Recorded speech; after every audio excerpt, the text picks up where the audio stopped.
आणि मगच आमच्याकडे या 2 मंत्रिपदं तुम्हाला केंद्रात दिली जातील आणि 1 राज्य मंत्रिपद दिलं जाईल, यावर तुमची प्रतिक्रिया?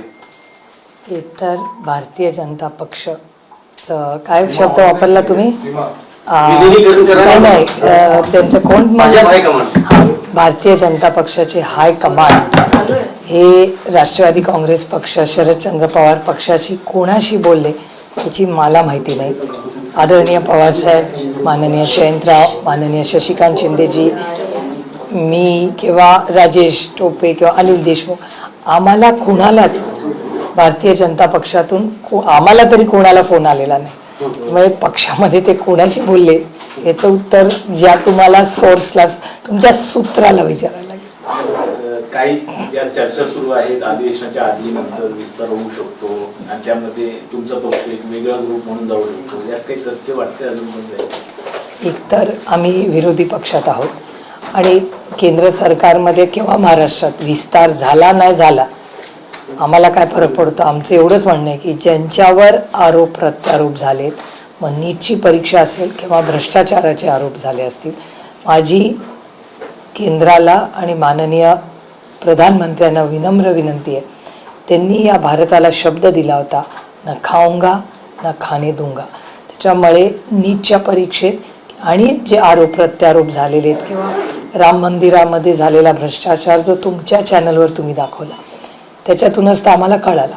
त्यामुळे या सगळ्या प्रक्रियेमध्ये भारतात ना खाऊंगा ना खाणे दूंगा या विश्वासाच्या नात्याने प्रत्येक भारतीयांनी मोदीजींना मतदान केलं.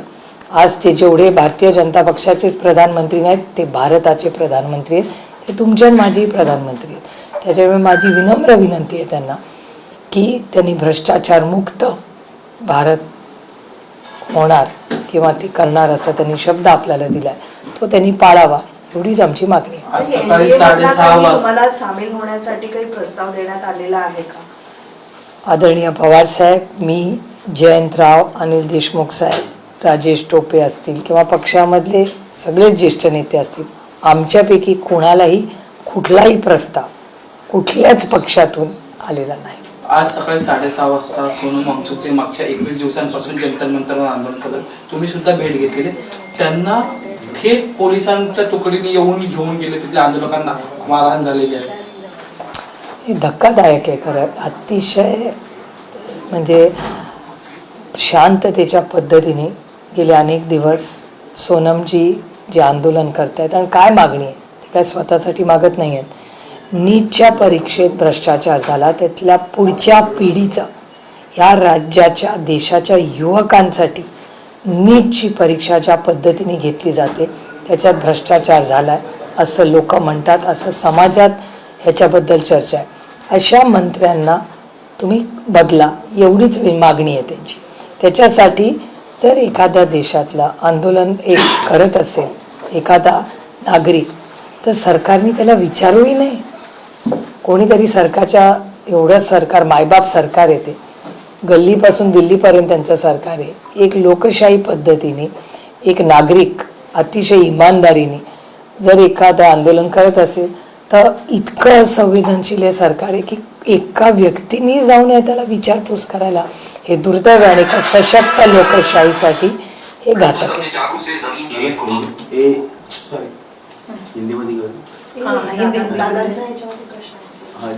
तर 22 जुलै संदर्भामध्ये दादांचा वाढदिवस आहे, काय आठवणी? बारामतीपासून मुंबईपर्यंत वाढदिवस साजरा केला जायचा दरवर्षी. जयंती साजरी करायची वेळ महाराष्ट्रावर आणि पक्षावर आली आणि दोन्ही पक्षांवर कुटुंबियांना. नाही, हा काही राजकीय पक्ष नाही. हा आमच्यासाठी, आमच्या कुटुंबाला झालेली खूप मोठा आमच्यावर घात झाला आहे. खरं आमच्या घरातला कर्ता पुरुष गेला आहे. आणि अर्थातच माझे 6 भाऊ जे आहेत त्यातला एक भाऊ माझा आज नाही, ह्याचं दुःख तर आयुष्यभरच राहणार आहे. आणि ज्या पद्धतीने दादाचा ॲक्सिडेंट झाला, मला स्वतःलाच त्या म्हणजे विषयावर क्लोजरच ज्याला आपण म्हणतो येत नाही. कारण का मी दादाला गेलेलं पाहिलंच नाही. म्हणजे ते म्हणले हा दादा म्हणून आम्ही विश्वास ठेवायचा, कशावरनं तो माझा दादा होता. आणि त्याच्यामुळे हे दुःख हे आयुष्यभरच आमच्या कुटुंबावर राहीलच. आणि 22 जुलैला दादा नाही ही खंत आयुष्यभर. आणि काय आम्ही 22 जुलै नाही, दादाची आठवण सगळ्यांना रोजच येते, काही ना काही आम्ही भेटलो की काही बोलणं झालं की. त्यामुळे एक काय 22 जुलै का आमच्यासाठी हा एक दिवस नाही, 5 महिने दादाला जाऊन झालेत. आता कुठेतरी आम्ही एकामेकाचे हात धरत एकामेकाला सावरतोय.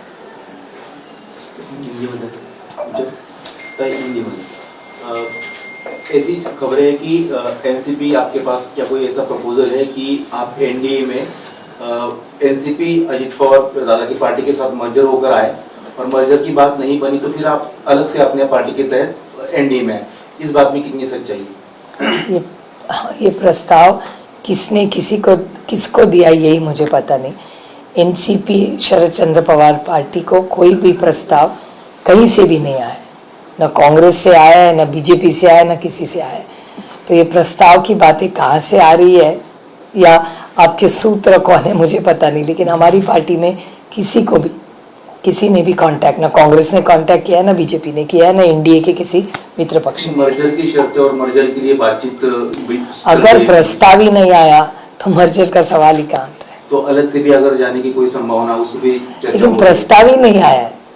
किसी से भी, भारतीय जनता पार्टी या एनडीए या कांग्रेस, किसी ने भी हमें कांटेक्ट नहीं किया है. लेकिन ये बात बताई जा रही है कि आपकी जो पार्टी है उसके सांसद विधायक जो है उनके ऊपर काफी दबाव है या वो दबाव बना रहे हैं कि हमें सत्ता के साथ जाना चाहिए, आपको केंद्र में, फिर आपके कुछ दो जो सहयोगी महाराष्ट्र में उनको राज्य में स्थान दिया जाएगा सत्ता के साथ जाएंगे तो. ये सारी बातें मैं आपसे ही सुन रही हूँ. हमारे यहाँ तो दबाव वाला कोई है ही नहीं, आइस वाला कोई नहीं है, ना इनकम टैक्स, ना सीबीआईडी, तो दबाव का सवाल ही नहीं आता. सांसद और विधायक भी दबाव बना रहे हैं कि हम सत्ता के साथ जाना चाहिए तभी पार्टी को फायदा भी होगा. हम 8 सांसद हैं, हम हर हफ्ते किसी न किसी काम से हमेशा मिलते रहते हैं. आदरणीय पवार साहब से मिलते हैं. अब मेरी तो विस्तार से लगातार सबसे बात होती रहती है. मुझे हमारे एक भी सांसद ने नहीं कहा है या विधायक ने नहीं कहा है कि कुछ अलग करना है. सब अपने जहाँ हैं हम खुश हैं. ताई, जिस तरह से सोनू मोहन इनको आज सुबह वहाँ से हटाया गया, अस्पताल में दाखिल कराया गया, देश भर से प्रतिक्रिया उमड़ रही है. आपकी पार्टी से भी बड़े पवार साहब ने इस पर प्रतिक्रिया दी है. आपकी क्या इस पर विचार है? ये जो है वो बहुत गैर जिम्मेदारी चीज़ हुई है और ये संविधान के खिलाफ है.